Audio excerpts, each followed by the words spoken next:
අපි මේ වීඩියෝයෙන් කතා කරන්න යන්නේ ලෝකයේ තියෙන ශාපලත් බෝනික්කන් 5 දෙනෙක් ගැන.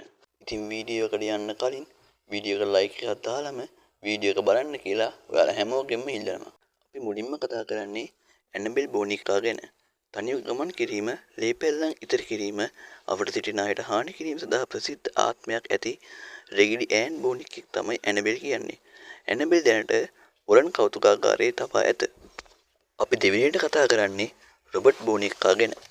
හිටපු හිමිකරුවෙකු වන රොබර්ට් ඊජින්ගේ ආත්මය විසින් මෙම බෝනික්කා තුළ හොල්මන් කරන බව විශ්වාස කෙරේ. රොබර්ට් ප්‍රදර්ශනය කර ඇති ෆ්ලෝරිඩාවේ කී වෙස්ට් හි නැගෙනහිර මර්ටරෝ කෞතුකාගාරයට පැමිණෙන අමුත්තන් අවසරයකින් තොරව ඔහුගේ ජයාරෝප ගැනීමෙන් පසු අමුතු සිදුවීම් වාර්තා කර තිබේ.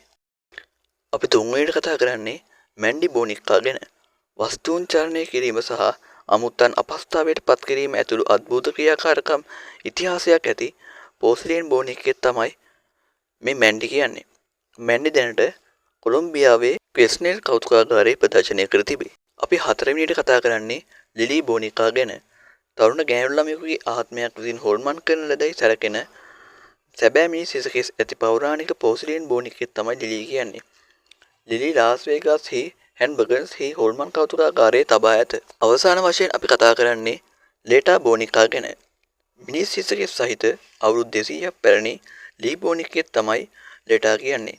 මෙම බෝනික්කා වස්තුන් චලනය වී අතුරුදහන් වීමට හේතු වන බව කියනු ලැබේ. ලේටා දැනට කෙරි වෝල්ටන් විසින් රැක බලා ගනු ලැබේ.